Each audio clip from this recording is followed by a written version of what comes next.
Welcome na usab sa atong pamalandong sa pulong balaod versus grasya. Kung kita naluwas pinaagi sa grasya, obligado ba gihapon ang mga Kristohanon sa pagtuman sa sugo sa Dios. Ang Biblia nagtudlo nga ang kaluwasan moabot pinaagi sa grasya sa Dios. Pinaagi sa pagtuok kang Hesukristo, dili pinaagi sa pag-angkon niini pinaagi sa pagsunod sa balaod. Episod 2:8-9. Apan ang grasya wala magwagtang sa balaod sa Dios.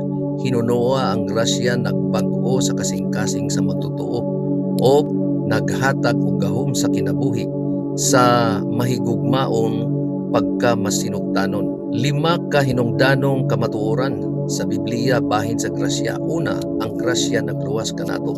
Kita gipagkamatarong pinaagi sa pagtuo kang Hesus, dili sa atong mga buhat o paningkamot. Ikaduha, ang grasya nagbag-o kanato. Ang tinuod nga grasya nagdala kanato palayo sa sala og ngadto sa pagka masinulundon. Roma 6:1-2.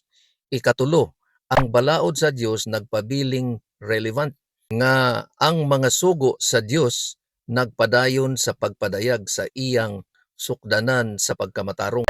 Mateo 5:18. Ikaupat, pagsunod maoy tubag sa gugma. Kita mituman tungod kay kita nahigugma kang Kristo. Ang unang nahigugma kanato.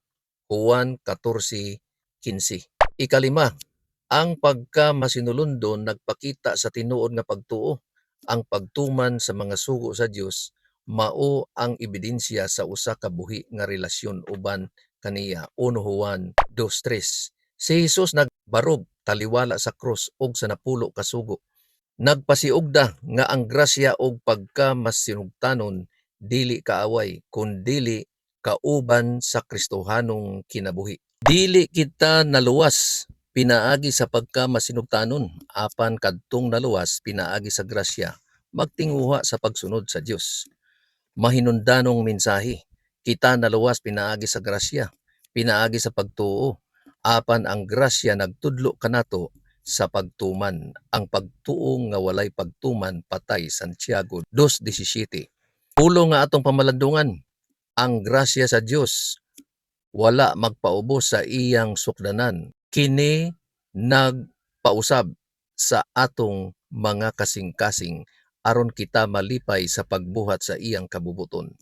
Ang tinuod nga pagtuo nagsalig kang Kristo alang sa kaluwasan og nagsunod kaniya sa pagka masinugtanon. Igsuon, nakadawat ka na ba sa grasya sa Dios? Og tinuod, musunod ka ba sa iyang sugo?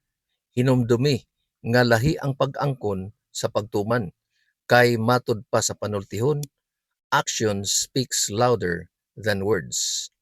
Og ang pagtuo nga walay buhat patay. Santiago 2:20. Maulang kini ang atong mubo nga pamalandong karong adlaw. Ayaw kalimot sa pag-like, pag-comment, pag-follow og share. Kita ta sa sunod na pod nga video. Ang Dios mag-amping kanatong tanan.